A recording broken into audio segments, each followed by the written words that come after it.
Alhamdulillahirabbil alamin wa bihi nasta'in ala umuri din wa dunya.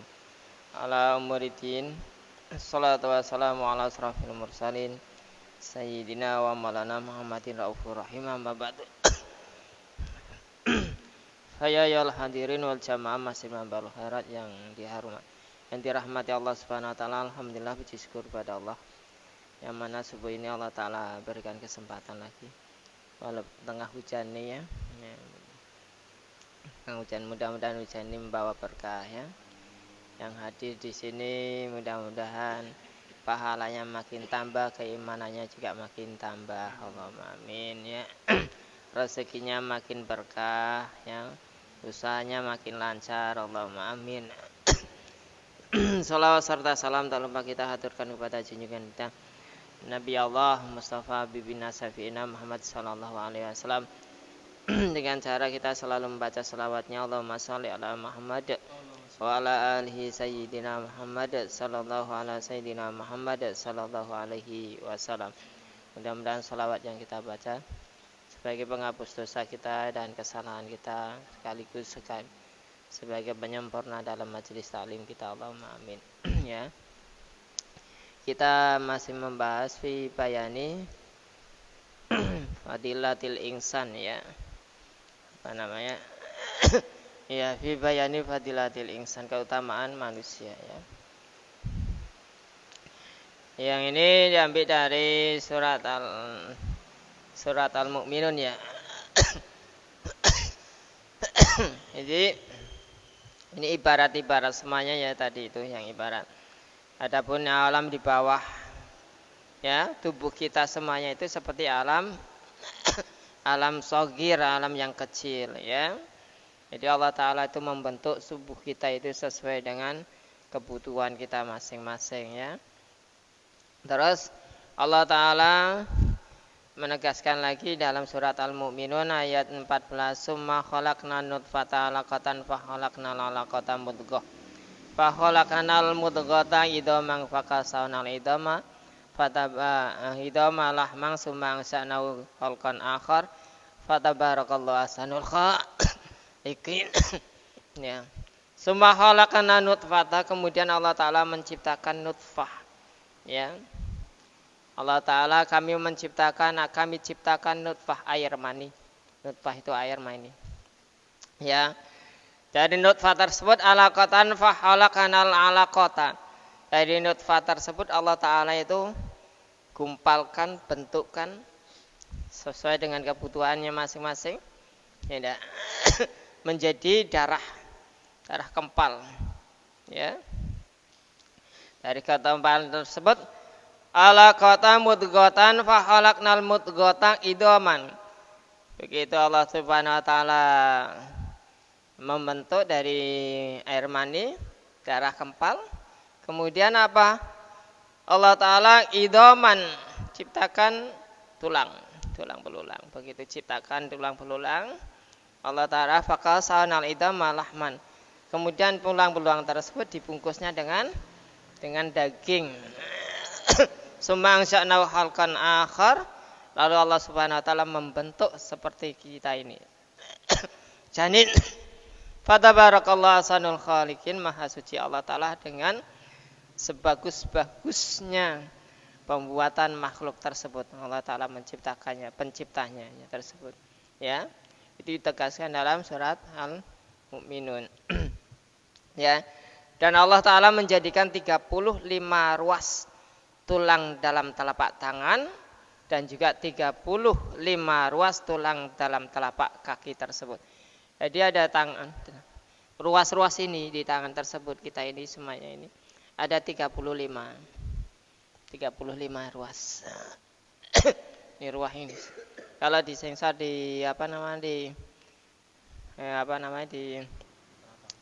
bukan di rongsen, biasa pasti ada keluar nih. Ini semuanya 35 sini. Kaki pun demikian juga sama. Ya, kaki pun juga sama seperti itu terus. Ya, Suratul Riyad ada Suratul Riyad. Diriwayatkan dari Abu Hurairah radhiyallahu an mengenai penafsiran firman Allah Subhanahu wa taala summa khalaqnal nutfata 'alaqatan fa khalaqnal 'alaqata mudghah Wa khalaqnal mudghatan idza fakasana idza lahma sumangsana wa khalqan akhar fatabarakallahu ahsanul khaliqin. Itu atau Rabbil alamin itu. Fatihah di surat Al-Fatihah Rabbil alamin tersebut Tuhan semesta alam. Sesungguhnya Allah Ta'ala menciptakan makhluk dan menjadikannya 4 jenis. Allah Ta'ala itu menciptakan makhluk, menjadikan 4 jenis makhluk. Jenis makhluk itu siapa saja? Ya. Menciptakan makhluk itu 4 jenis tersebut siapa saja? Yang pertama al-malaikatu, malaikat. Wasyayatin, setan. Wal jin dan jin, wal insan manusia. Ya. Malaikat, jin, malaikat, setan, jin, manusia. Itu dia. Kemudian menjadikannya 4 jenis itu 10 bagian, 9 bagian untuk para malaikat dan 1 bagian untuk setan. Jadi jumlahnya malaikat itu lebih banyak daripada setan. Ya. Manusia dan jin, setan dan manusia dan jin tersebut 10 bagian, yang 9-nya untuk malaikat, yang 1-nya untuk malaikat dan untuk setan, manusia dan jin.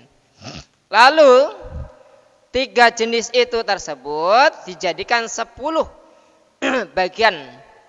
3 jenis ini setan, jin, manusia dijadikan 10 bagian. Ya, 10 bagian. 9 untuk setan dan 1 bagian untuk jin dan manusia. 9 untuk setan. Jadi jumlah setan itu lebih banyak daripada jin dan manusia.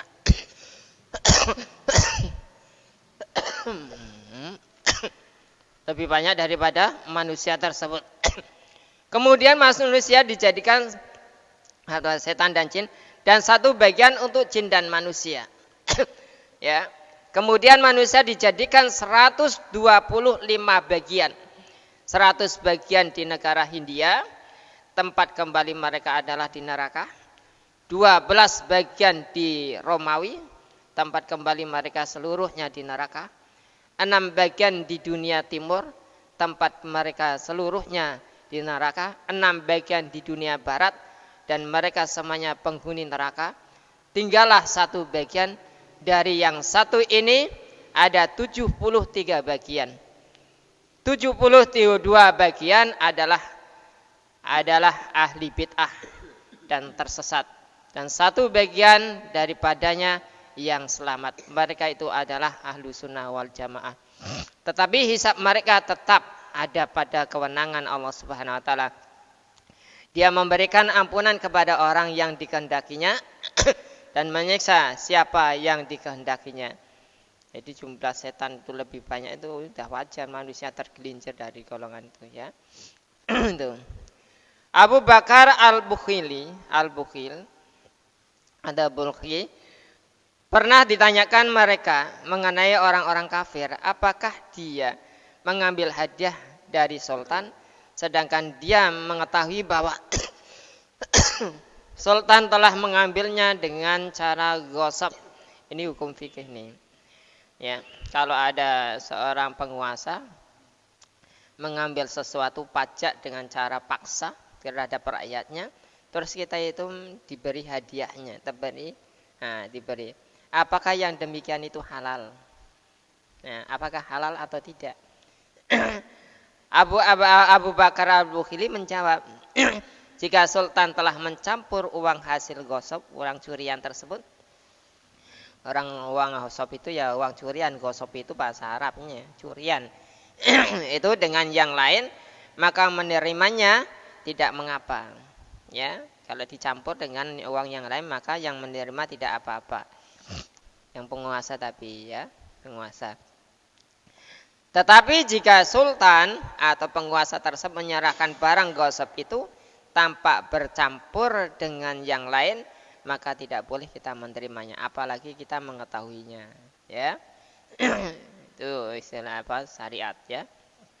Al-Faqih Abu Lais berkata, jawaban ini adalah benar menurut pendapat Ibu Abu Hanifah, karena menurut Abu Hanifah orang yang menggosok beberapa dirham dari suatu kaum dan telah mencampurnya dengan harta yang lain, maka orang yang menggosok atau orang yang mencuri itu telah memilikinya, tetapi yang menjadi hutang pada kaumnya tersebut, ya. Mencuri, ya. Tanggung jawabnya hutangnya, ya. Disebutkan dalam kitab Bustanul Arifin bahwa para ulama berbeda pendapat mengenai menerima hadiah dari sultan. Apa sih kaitannya dengan apa, dengan ini kok lalu turunnya ke hukum syariat, ya, karena manusia itu kan mulianya itu kan karena otaknya, karena pikirannya, karena akalnya. Ya, disebutkan tadi itu jenis-jenisnya manusia atau makhluk-makhluk yang penghuni neraka dan lain sebagainya, sudah diterapkan, sudah dikabarkan. Orang yang sedemikian inilah yang akan menjadikan suatu penghuni neraka tersebut. Maka diungkapkannya hal semacam ini. Apa kaitannya? Ya terlalu ada kaitannya, karena kehidupan manusia itu tidak terlepas dari itu gosip tersebut. Sandal saja pun, sandal masjid pun kadang gosip dan lain sebagainya. Kita pinjam sandal, misalnya sandal kawan kita itu tanpa permisi, termasuk gosip. Ya, gosip itu. Ya. Kalau di pesantren itu biasa tukang gosip nih. Pakai enggak apa pinjam enggak bilang. Disebutkan dalam Al-Bustani pendapat mengenai menerima hartiah sultan itu sebagaimana mereka berkata boleh selama dia tidak mengetahui bahwa yang diberikan itu dari hasil haram tersebut. Selama dia itu tidak mengetahui, kalau kita diberi, misalnya diberi hadiah oleh pimpinan kita, ya, oleh penguasa kita, ya. Kalau selama kita itu tidak mengetahui bahwa itu uang gosip atau uang haram atau uang curian tersebut, tidak apa-apa. Tapi kalau kita mengetahui, ya kita jangan, ya. Kalau menurut Abu Hanifah sih boleh, kalau sudah dicampur dengan uang yang lain. Sebagian ulama yang lagi berpendapat tidak diperbolehkan, sebagian ulama, tapi sebagiannya boleh, ya, sebagian boleh. Adapun ulama yang memperbolehkan adalah berdasarkan pendapatnya dengan riwayat dari Ali bin Abi Thalib, ya, radhiyallahu anhu. Dia berkata sesungguhnya sultan itu memperoleh harta dari yang halal dan juga dari haram. Apa yang diberikannya kepadamu maka ambillah, karena yang diberikan kepadamu adalah dari yang halal tersebut. Itu menurut Ali radhiyallahu anhu atau Ali karamallahu wajah tersebut. Nih, ya. Karena kaitan dari dari akalnya manusia, jadi manusia harus berpikir secara halal gitu, Pak. Maksudnya secara bersih itu. Jadi kalau mau bersedekah, ya bersedekah dengan yang baik. Mau memberikan hadiah yang baik gitu, Pak. Istilahnya. Karena hadiah yang baik, sedekah yang baik itu akan menimbulkan manfaat yang baik kepada kita, ya. Kalau akan mendapatkan manfaat yang baik, tentunya akan mendapatkan suatu keberkahan. Turun keberkahan berarti turunnya rahmat Allah Subhanahu wa taala. Turunnya keberkahan rahmat Allah taala, keselamatan akan mendapatkannya. Keselamatan dunia dan akhirat. Hidupnya berkah, ya enggak? Hidupnya berkah, hidupnya baik, pasti akan mendapatkan rahmat dari Allah Subhanahu wa taala. Diriwayatkan dari Umar radhiyallahu an, dia berkata bahwa Nabi Muhammad sallallahu alaihi wasallam pernah bersabda, nih. Pernah bersabda Umar ta'ala anhu anahu qala alaihi salatu wasallam, man a'ta syai'an min ghairi mas'alatin fayakhudahu fa innama huwa rizqu razaqallahu taala, ya, kata Ali radhiyallahu. Man utiya syai'an min ghairi mas'alatin falyakhuduhu fa innama huwa rizqun razaqallahu taala, katanya. Barang siapa yang diberi sesuatu tanpa meminta, ya, diberi tidak minta-minta, lalu ada orang yang memberi, nah, ya, maka hendaklah dia menerimanya. Nah, ini ya anjuran nih dari Rasulullah Sallallahu Alaihi Wasallam. Kalau kita walaupun kita tidak meminta terus dikasih, terima ya, terima saja. Kalau memang kita tidak suka, ya terima, tetap diterima. Kalau kita tidak suka, tunggu orangnya tidak ada, berikan sama orang. yang mau, yang membutuhkannya. Kita tidak membutuhkannya, misalnya lah, jangan sampai ketahuan orangnya yang itu. Jadi kalau ketahuan orangnya kan kecewa. Itu untuk menjaga hal semacam itu, walaupun kita dikasih, kita tidak butuh hal semacam itu, kita terima. Tunggu orangnya tidak ada, kita perlu tidak membutuhkan, maka diberikan kepada orang yang membutuhkan. Begitu caranya. Jangan di depan orangnya, begitu kita tidak suka lalu diberikan sama orangnya, orang yang ngecewakan orang itu. Gini benar ya. Itu kurang, adabnya kurang gitu ya. Jadi disitulah ya, menerimanya karena sesuatu yang yang diberikan itu adalah sebuah rezeki yang diberikan oleh Allah Subhanahu wa taala kepadanya. Sesuatu rezeki yang diberikan oleh Allah taala kepadanya. Maka kalau kita itu menolak rezeki itu dengan cara yang baik. Seperti tadi itu, jangan di depan orangnya. Biasa orang kalau benci kan kadang-kadang kayak gitu ya. Dikasih, begitu dikasih tidak suka lalu dikasihkan orang di depan orangnya lagi. Ya. Kadang-kadang dibuangnya dan lain sebagainya, ya. Kasihkan, sedekahkan yang membutuhkan. Itu terima karena itu merupakan rezeki dari Allah. Itu. Di situ ya. Diriwayatkan dari Habib bin Abi Sabit. Dia berkata, aku pernah melihat Ibnu Umar dan Ibnu Abbas radhiyallahu anhu diberi hadiah oleh Raja Al-Mukhtar. Dan keduanya menerimanya hadiah itu. Padahal Raja Al-Mukhtar itu terkenal zalim. Raja Al-Mukhtar itu terkenal zalim sekali kepada rakyatnya. Ya. Setelah itu gimana? Diterimanya, begitu diterima berarti diperbolehkannya. Jadi ini berarti mengambil kesimpulan yang tadi tersebut. Sultan memberikan, penguasa memberikan hadiah, terus dicampurnya dengan hadiah dengan barang yang lain tersebut. Maka ambil. Itu halal bagimu. Muhammad bin Al-Hasan meriwayatkan dari Abu Hanifah rahmatullah alaih, dari Hamad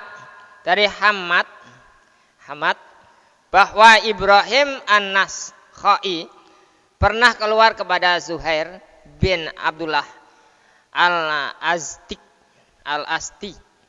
sedang dia adalah seorang pegawai di Halwan.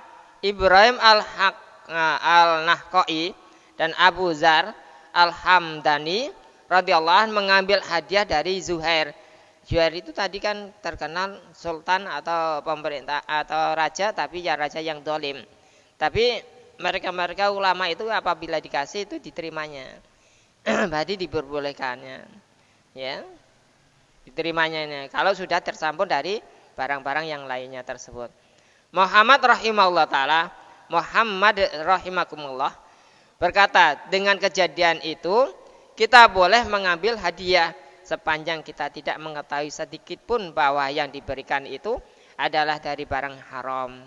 Yang demikian ini adalah pendapat Abu Hanifah. Ma'idatul hasanah. Akulu fi zamani la yamkinu ila khudu bil qalil biqali ila khatu fil quwwati di anal istidha al baligha fil halali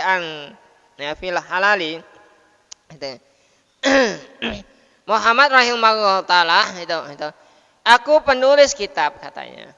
Aku ta'khudu ma lam ta'rifu syai'an. Katanya. Aku penulis kitab tersebut. Aku penulis kitab ini berpendapat, yang menulis kitab ini Duratun Nasi ini tersebut. Ya, Duratun Nasi tersebut berpendapat bahwa pada masa kita sekarang ini tidak mungkin kita mengambil pendapat yang sangat hati-hati dalam memberikan fatwa. Kalau kita itu memang zaman sekarang itu kan kita itu tidak bisa untuk terlalu berhati-hati dan lain sebagainya, itu susah sekali. Kecuali kalau kita itu mau uzlah itu artinya itu menyendiri di hutan atau di kampung-kampung yang sepi orang dan lain sebagainya, tidak banyak khalayak rame. Makan apa yang ditanam itu, makan hasil usaha sendiri, ya, seperti Nabi Dawud, ya, hasil usaha sendiri, tanaman padi makan. tanaman ubi dimakan, ya. Cabai, bawang semuanya makan misalnya, ya. Kalau ini sementara kalau kita itu hidup di zaman sekarang, apalagi di perkotaan itu sungguh sangat susah sekali menghindari hal-hal semacam kayak gitu. Sangat sangat teliti dan lain sebagainya itu. Ya sangat berhati-hati, berhati-hati zaman sekarang tersebut. Ya mungkin tuh.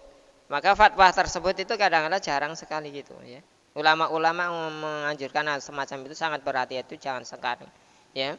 Karena melakukan penelitian yang mendalam tentang kondisi kehalalan atas dasar-dasar warok itu.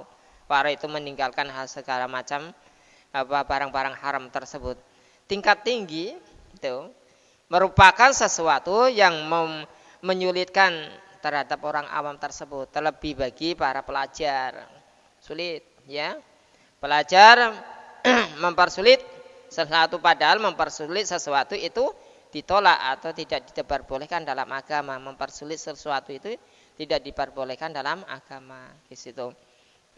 Tetapi syaratlah yang menjadi timbangan yang lurus, apa yang tidak tercela oleh syarat tersebut, maka itu adalah halal dan merupakan rahmat dari Allah Subhanahu wa taala. Makanya dari itulah yang diungkapkan yang tadi itu 10 sekian penduduk neraka yang cuma satu tersebut yang ahli sunnah wal jamaah itu juga satu sudah masih terbagi menjadi 73 bagian. Quluhum finar. Ada hadis ini tersebut, para sahabat itu bingung, menangis tuh. Rasulullah Shallallahu Alaihi Wasallam mencetuskan hadis ini, itu ngomong hadis ini tersebut. Para sahabat bingung. Ya Rasulullah, wahum ya Rasulullah. Siapa yang akan masuk surga ya Rasulullah? Kalau kita semuanya itu masuk neraka, itu. Ya, kalau kita itu masuk neraka, siapa yang masuk surga ya Rasulullah? Wahum ahlus sunnah wal jamaah, gitu. Yang dikatakan itu ahlus sunnah wal jamaah lah yang akan masuk surga tersebut. Ya, ahlinya sunnah. Rasulullah ada perbedaan pendapat pada ahlus sunnah wal jamaah. Ahlus sunnah itu artinya orang-orang yang mengikuti sunnah-sunnah Rasulullah Shallallahu Alaihi Wasallam. Ya, ada juga yang berpendapat lain di situ lah. Terus wal jamaah orang yang rajin berjamaah, orang yang rajin kumpul masalah mendiskusikan masalah ilmu dan lain sebagainya, itu termasuk ini ya, kayak gini, jamaah kayak gini, ya. Cari ilmu, kumpul-kumpul, cari ilmu, diskusi tentang keimanan, keislaman dan lain sebagainya. Inilah mengikuti sunnah-sunnah Rasul Sallallahu Alaihi Wasallam. Ada yang berpendapat hanya ahlul bait saja lah, tuh. Ahlunya sunnah itu ya ahlu bait saja itu. Ada yang mengatakan kayak gitu, tapi ada yang tidak. Tapi yang berpendapat yang lebih masyhur itu kita itu mengikuti pendapat yang ahlunya sunnah, artinya yang mengikuti jejak langkahnya Rasulullah Sallallahu Alaihi Wasallam, sunnah-sunnah Rasulullah Sallallahu Alaihi Wasallam, baik sunnah qauliyah maupun fi'liyah atau i'tikad dan lain sebagainya. Ini kan sunnah qauliyah tersebut ya, syarat qauliyah itu yaitu ucapan-ucapan Rasulullah, tapi semampunya, tak malu masyi itu semampunya kita. Terus istilahnya perbuatan Rasulullah bagaimana, ya. Tentang masalah apa saja itu. Jangan kita itu sangkal kalau kita itu tidak suka kepada sunnah Rasulullah Sallallahu Alaihi Wasallam. Kalau sudah kita menyatakan dirinya itu tidak sunnah, itu termasuk keluar dari Islam itu, ya. Itu kita menyatakan kalau memang kita itu belum bisa melakukannya, jangan menghina yang sudah bisa melakukannya. Kadang-kadang kan kita itu kan, ya. Kita misalnya melakukan sesuatu yang kira ini, misalnya kita siwakan saja misalnya, karena sunnah Rasulullah gitu ya, sunnah Rasulullah misalnya melihat orang itu kadang-kadang siwakan sudah kelutuk-kelutuk di jamaah itu jijik, gelik dan lain sebagainya. Kalau kita itu belum bisa melaksanakan hal semacam itu, tinggal diam saja, karena diam tersebut termasuk kita menghindari dari hal-hal semacam kayak gitu, ya. Jangan kita omongkan itu dan lain sebagainya. Kalau kita itu kita itu mengingkari sunnah Rasulullah, sunnahnya, maka itu termasuk kita itu keluar dari agama Islam. Di situ. Maka kalau kita tidak suka, kita belum sempat bisa melaksanakan, tinggal diam saja. Satu saat kita bisa melaksanakannya sedikit-sedikit, ya. Jadi di situ. Maka kita tidak tergolong orang ahli bait, orang ahli bid'ah tersebut ya. Dari segi itulah ya. Jadi ini tadi hukum syarat tersebut. Hukum syaratnya di situ. Maksudnya di situ ya. Jika seseorang berpegang bahwa pada syariat maka tidak seorang pun yang boleh mengingkarinya ya. Kalau kita berpegang teguh dengan syariat maka kita tidak boleh mengingkarinya ya. Karena mengingkari berarti meremehkan syariat. Mengingkari itu sama halnya meremehkan syariat. Dan barang siapa yang meremehkan syariat maka dikhawatirkan imannya akan terlepas. Ya. Akan mendapatkan suatu kekafiran di situ. Mengingkar syariat tuh. Kalau ulama-ulama fikih sudah bisa dinas itu kafir gitu.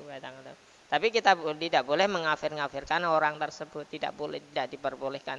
Sikit-sikit kafirmu cuma bahasanya sekarang itu kan beda. Kalau bahasanya dulu itu kan antara kafir, muslim, musyrik, beriman. Kan gitu. Ya. Nah, sekarang itu kan juga ada bahasa togut, ada bahasa apa dan lain sebagainya, bahasa-bahasa sekarang kita itu. Ya. Yang diimbaskan seperti apa kata-kata itu kafir tersebut yaitu itu dan lain sebagainya. Tapi kita itu tidak boleh sembarangan mengatakan orang itu kafir. Sikit-sikit orang mengatakan tidak melaksanakan sunnah Rasulullah, kafir kamu. Kalau tidak ingkar dengan Al-Quran, kamu kafir kamu. Nah, orang dikafir-kafir kurang ajar kamu tuh. Kamu mau perang dengan aku ya apa? Ya. Jadi situ istilahnya Pak ya. Tidak boleh. Jika persoalan ini telah jelas maka warok atau menghindari. Warok itu menghindari hal-hal yang dilarang oleh agama. Dan takwa pada masa sekarang hendaklah seseorang menjadikan apa yang berada di tangannya. Setiap orang adalah miliknya. Selama tidak diketahui secara yakin bahwa sesuatu itu benar-benar hasil gosoban atau curian, sekalipun ia mengetahui bahwa di dalam hartanya ada yang haram, karena Imam Qodikan itu berkata di dalam kitab fatwanya, seseorang masuk pada sultan atau ke pemerintahan. Apabila dia itu sudah masuk ke dalam pemerintahan, masuk dalam kepemerintahan, lalu sultan itu penguasa itu memberikan, atasan itu memberikan hidangan makanan pada kita atau pada karyawannya. Jika ia tidak tahu persis bahwa makanan yang dihidangkan itu hasil curian, maka halal baginya memakan makanan yang dihidangkan itu. Karena pada dasarnya asal segala sesuatu itu adalah mubah tersebut. Tetapi jika dia tahu dengan yakin bahwa yang dihidangkan, yang diberikan itu nyata-nyata dari hasil haram, maka haram makannya tersebut. Kalau sudah tahu tentang itu, maka haram makannya itu. Wa ayatul lahum anna hamalna dzurriyyatahum fil fulkil mas'un wa khalaqna lahum mim misli ma yarkabun. Ya, jadi Allah Subhanahu wa taala telah berfirman itu juga ini telah berfirman wa ayatullah. Ya. Tuh. Dan sesuatu tanda kebesaran Allah yang besar bagi mereka adalah bahwa kami angkat keturunan mereka dalam bahtera yang penuh muatan, dan kami ciptakan untuk mereka yang akan mereka kendarai seperti bahtera itu tersebut. Allah Ta'ala selamatkan. Ini kan cerita Nabi Nuh tersebut. Cerita Nabi Nuh dari surat Yasin tersebut. Wa ayatul lahum anna hamalna dzurriyyatahum fil fulkil mas'un wa khalaqna lahum mim misli ma yarkabun. Kan itu. Ya. Ini ceritanya Nabi Nuh tersebut. Kalau toh misalnya Allah dulu, ya, ceritanya ini, kalau Allah Subhanahu wa taala menghendaki kapalnya Nabi Nuh itu tenggelam, maka dia tidak ada suatu keturunan lagi. Ya. Karena pada waktu zaman Nabi Nuh tersebut, banjir bandang itu, air bah itu menjelimuti bumi tersebut. tidak ada yang tersisa. Ya, tidak ada yang tersisa. Ya, begitu tidak ada yang tersisa, habis semuanya. Tapi Allah Ta'ala selamatkan dengan bahteranya, dengan kapalnya Nabi Nuh tersebut. Beberapa keturunan tersebut akhirnya terjadilah di sini sampai sekarang inilah. Dari keturunan Nabi Nuh lah yang sampai ada jin, maka terjadi kita itu semuanya menyebar kemana-mana lah. Ya, dari keturunan Nabi Nuh tersebut. Dari keturunan Nabi Nuh juga berbagai bangsa-bangsa dan negara-negara tersebut itu. Sehingga adanya kita inilah keturunan. Kalau toh misalnya Allah Ta'ala menghendaki, habis semuanya keturunan tersebut. Selangnya dari Nabi Nuh tersebut pun sampai ke Nabi Ibrahim saja pun sudah 400 tahun itu sudah kosong tuh pemerintahannya. Tidak ada nabi itu, belum. Sepeninggalannya Nabi Nuh 400 tahun itu, kemudian barulah diutusnya Nabi Ibrahim alaihissalam tersebut. Masya Allah, jauh sekali ya. Selang tahun kayak gitu tuh tidak ada yang mengurusnya umat-umatnya. Jadi tidak heran kalau umatnya dulu itu sampai ada yang murtad, kafir, tidak mengenal Tuhan dan lain sebagainya, karena memang tidak ada pemimpinnya. Tidak ada yang mengarahkan dalam ketauhidannya tersebut. Ya. Intinya bahwa kita semuanya diciptakan oleh Allah Subhanahu wa taala untuk beribadah, supaya kita itu tidak tergolong dari orang-orang yang sudah ditentukan oleh Allah Ta'ala itu masuk ke dalam neraka atau bahkan penghuni neraka tersebut. Maka berusahalah kalau kita mau meraih rahmat Allah, ridha Allah Subhanahu wa taala, ya, dan surganya Allah Ta'ala, kita harus berusaha semaksimal mungkin untuk menjauhi dari hal-hal yang dilarang oleh syarak tersebut, supaya kita itu tidak tergolong dari ahli-ahli bid'ah dan juga dari ahli-ahli neraka tersebut. Mudah-mudahan Allah Subhanahu wa taala selalu melindungi kita, memberi hidayah kepada kita, ya, menetapkan keimanan kita, memberi keberkahan kepada kita, memberi satu kesehatan kepada kita, hidupnya berkah, selamat dunia dan akhiratnya. Allahumma amin. Alhamdulillahirabbil alamin, hamdan dzakirin, hamdan syakirin, hamdan na'imin, hamdan yafi ni'ama wa yukafi mazidah. Ya Rabbana lakal hamdu kama yang baili jalalika adimi sultanik. Allahumma ghafir lana dunubana wa liwalidina al-masyana ala ikhwanina wa limu'alina jamil muslimina asmat mu'minina wal mu'minat. Allahumma yasir lana fi umritin wa dunya wal akhirah innaka ala kulli syai'in qadir. Allahumma yasir lana fi umritin wa dunya wal akhirah innaka ala kulli syai'in qadir. Allahumma sabit qulubana ala dinika wa ala dini Muhammadin sallallahu alaihi wasallam wa ala millati Ibrahim alaihi salam wa fir lana wa lahum bi rahmatika ya arhamar rahimin. Allahumma afina fi sairil badani dhahiran wa batinan fi afiatin wa salamah bi rahmatika ya arhamar rahimin.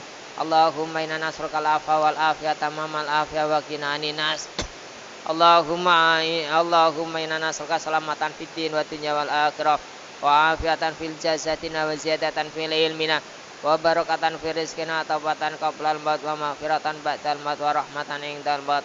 Allahumma ahwin alaina fi sakaratil maut ya Allah wa najatan minan nar wa la fa'indal hisab. Rabbana la tuzigh qulubana ba'da idh hadaitana wa hab lana min ladunka rahmatan innaka antal wahhab. Rabbana zalamna anfusana wa illam taghfir lana wa tarhamna lanakunanna minal khasirin. Rabbana atina fid dunya hasanah wa fil akhirati hasanah wa qina adzabannar. Wa sallallahu ala sayyidina Muhammadin nabiyyi ummi wa ala alihi washabihi wa sallam.